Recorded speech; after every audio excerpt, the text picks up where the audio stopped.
So what did you guys do in the Raiden Shogun's plane of euthymia anyway? Is the Vision Hunt decree abolished? Oh, gotcha.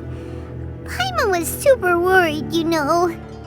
So maybe the reason Yae Miko is looking for us now is because she wants to thank us. Let's go find her. What? Another bad one? No, let me try again.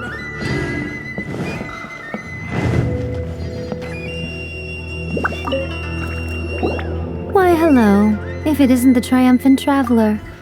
And why might you be visiting the shrine? A sign of piety, perhaps? You literally told us to come meet you here! I was just joking. I've been waiting for you. Seems like someone's in a pretty good mood. Mm-hmm. Catching up with an old friend I hadn't seen in years was truly delightful. By the way, I heard that you had a duel before the throne, with a Fatui Harbinger no less. Courageous and astute. I must say, I am most impressed. Defeating Signora head-on in a duel means that your strength exceeds my expectations. Still, you did end up victorious. I gather congratulations are in order. Sure feels good to finally thwart the Fatui plan for once. They caused plenty of trouble along the way, but at the very least, they didn't get their hands on another Gnosis. Wait a second. Did you say Gnosis? As in, the little thing that looks something like a chess piece? Yep, that's the one. You've seen one too? Gnosis belong to the Seven. They're what keep them connected to Celestia. Oh. What's wrong? I handed that over. You did what now? Well, how else was I supposed to save your skin from the Balladeer exactly? The Balladeer is number 6 of the Fatui Harbingers. In terms of strength, he is superior to Signora. I'm not the kind of person who risks life and limb for any old reason. You did... for once, Paimon just does not know what to say. After A created her puppet vessel, she no longer had anywhere to put it. As her erstwhile closest friend, A handed it over to me, and I've kept it in the Grand Narukami Shrine ever since. She no longer needs the power of the Gnosis, and in any case, she tells me she has severed ties with Celestia. Thus the Gnosis became not only useless, but also a potential source of conflict. Is that not a good bargain, exchanging it for the one at the core of the plan? Judging by the results, at least, I dare say I struck a good deal.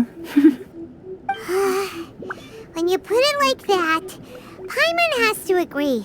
The Traveler is worth more than a Gnosis.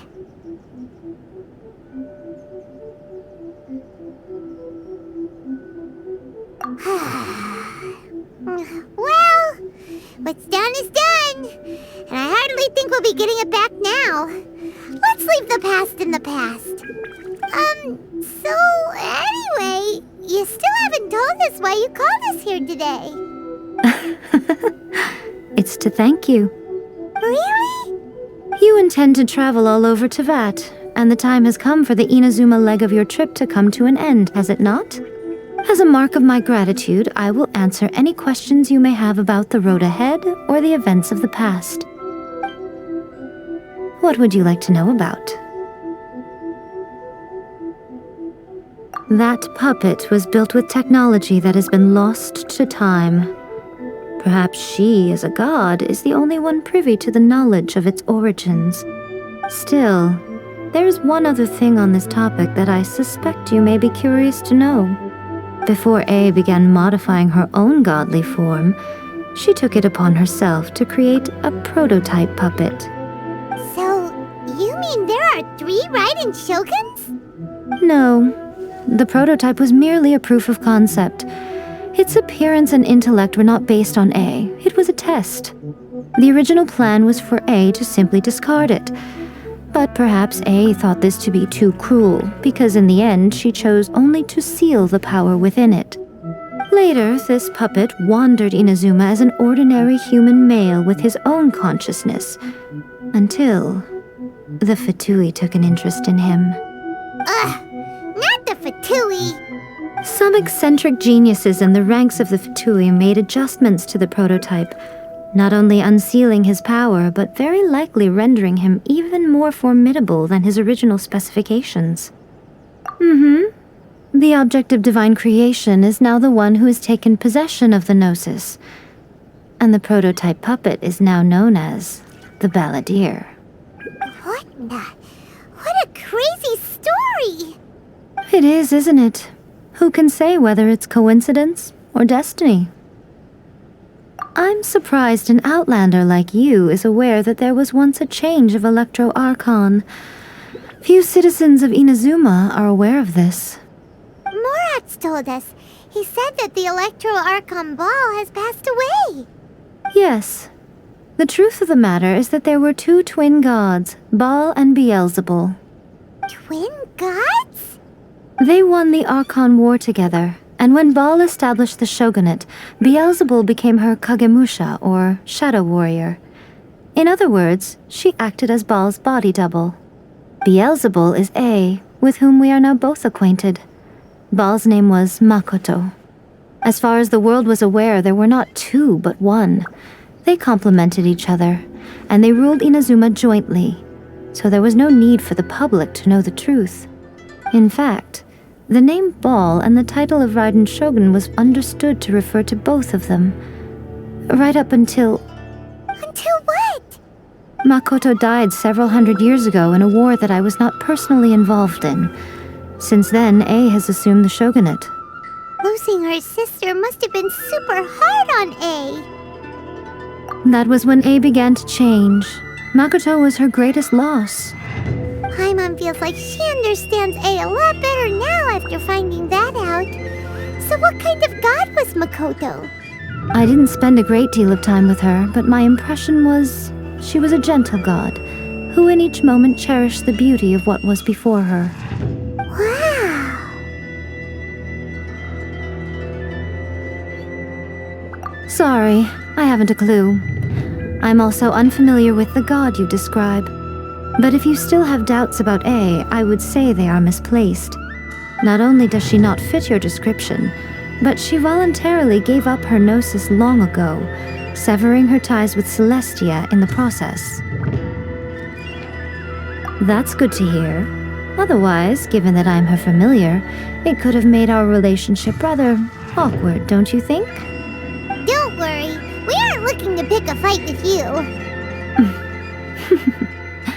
I wish you the best of luck.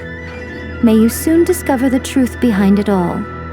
As for your sister's whereabouts, I will use all the resources at my disposal to investigate it, and I will also borrow some of Ayato's people from the Shiumatsuban. I'll let you know if I find out anything. Consider it part of my means of thanking you. After leaving Inazuma, I think it would be easiest for you to go to Sumeru. Ooh, Sumeru! We've run into loads of scholars from there on our journey so far. Yes, well, Sumeru is the land of the god of wisdom, where the quest for wisdom and knowledge is never-ending.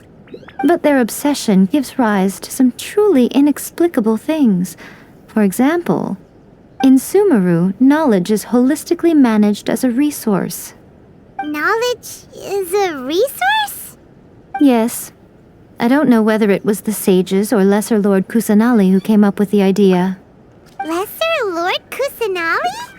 That's a cute name. Oh, you haven't heard. Lesser Lord Kusanali is the deity in whom the people of Sumeru place their faith. It's their chosen term of endearment for her. I'm sure you must have some things to discuss with her too. I wish you all the best. Are you sure? Okay then. Oh, traveler. Do you still have the omamori I gave you? Keep it safe. Is that all you intend to do with it? There was me thinking that you might hang it around your neck to show off to the world, telling everyone who inquired that it was given to you by none other than Yae Miko, the wise and beautiful. Who in their right mind would do that? Okay, I'll stop. Now, a question for you. Traveler, what is your ambition? I see. But that is merely a small goal, based on what preoccupies you here and now. Your ambition should be something that transcends the world below and the starry sky above. Something that shines in unison with fate itself. Perhaps the reason you do not possess a vision is that such an ambition has yet to be engendered within you. It's a possibility. Continue on your journey, and maybe that moment will come to pass. Of the Electro Archon. May the blossoms of the sacred Sakura bloom.